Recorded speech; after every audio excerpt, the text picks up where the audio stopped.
Greetings, everyone. My name is Oostenbrugge, and I am the Executive Director of the Institute of Certified Professional Managers. Today, we're going to talk about motivation. Not just what motivates you, but what motivates your employees. What gets them up in the morning to go to work and do what they need to do to help you and your organization achieve its goals and its vision. Today we're going to talk about two different types of motivation. And there's a lot of different, call it adjectives, maybe in a whole lot of research revolving around these specific two. So I'm lumping a lot of these different types into this. But there's two primary types of motivation that people have. One is intrinsic and the other is extrinsic. Intrinsic means internal. Extrinsic means essentially something that is impacting them or motivating them that has, external influence. So we're going to talk about those in depth. So the first one being intrinsic, or the internal forms of motivation. Now think about yourself. Now I'm going to kind of use this whole video today to get you to kind of look at yourself internally. Because here's this concept that I have. If you can figure out what makes you tick, then it will help. I'm not saying it's going to give you all the answers, but it's going to help you figure out how to help others as well. So let's look internally. Let's look at what gets you up in the morning. Why do you turn your alarm off when you wake up in the morning? Get up, get refreshed, get your cup of coffee, whatever you need to do to get up and going and go to work. If there was not something internally for that to happen, more than likely we would not do it. Or when we get to the office, to the workplace, we're not going to be very good employees. So what about it? Hopefully, you love your job. There's been plenty of quotes out there. I won't give you the exact quotes, but this idea is, if you love your work, you never work a day in your life. Just this idea that I love what I do. I enjoy this type of work. I go outside and I work in my yard on the weekends or outside after work, and it's hard work. It's labor. I'm sweating. And my parents will come up to me and say, boy, Steve, that's a lot of hard work. Are you sure you should be doing that at your age? And I'm like, but this is fun. I don't necessarily look at that as something that I don't want to do. And if I already say that I don't want to do it, I'm not going to do it. You're not going to go out there and you're not going to do whatever the chores that you come up with, the honey-do list, whatever the term may be. It's certainly something that you're not going to want to do. If you don't want to do it, more than likely you're not going to do it. That's the intrinsic. What is driving you to get up in the morning? Now, some of you, I can already hear you. Some of you are like, well, Steve, I go to work because, I get paid and I have to pay the bills. That is not intrinsic motivation. That is extrinsic motivation.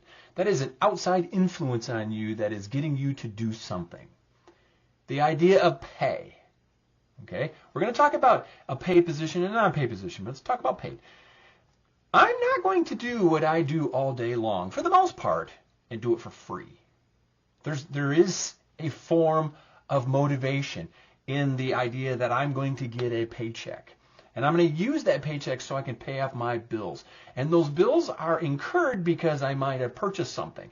So we can kind of carry this through, kind of hit that domino, right? The domino of one, knock over the first one, knocks over the second, third, and so on.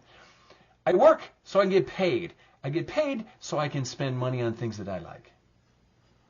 That's not a bad motivation, okay?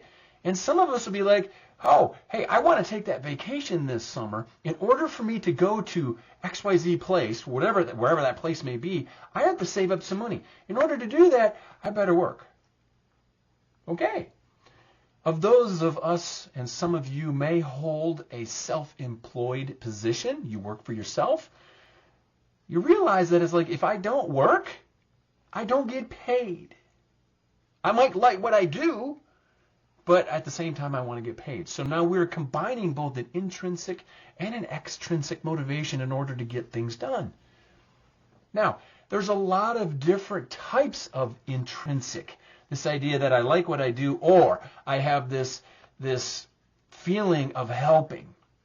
Servant leadership, and we're going to talk about different types of leaders in a different video. But what kind of drives you? What gets you up in the morning? That's an internal. Intrinsic. How much are you getting paid? If you're not getting paid enough, and again, that's just one piece, that's just one external influence, getting paid. If I'm not getting paid enough, that's not going to motivate me to go to work.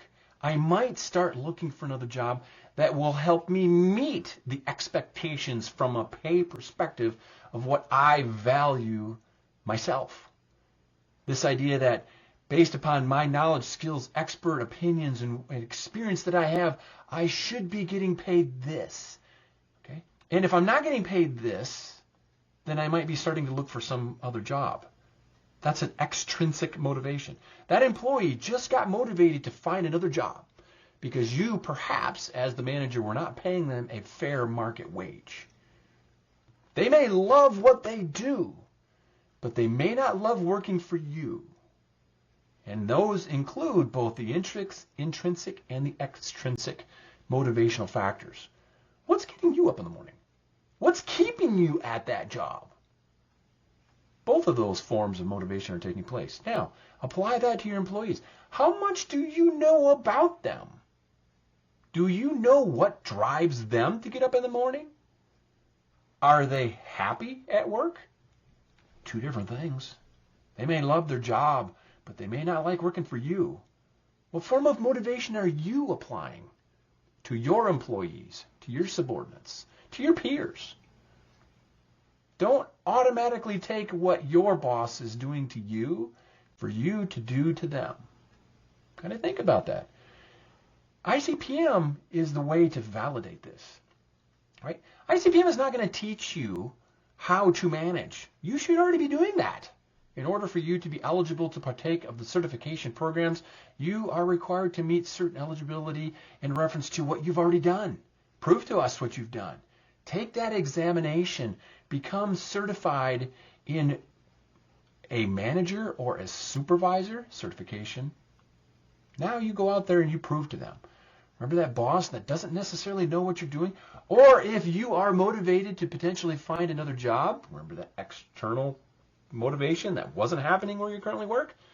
Well, bringing that internal motivation, I like what I do, but I want to find a different organization that does it, that certification can help you. It's not going to get you that job. That's on you. But it's another way for you to set yourself apart from all of the other people that might want to get that same job that you might be applying for.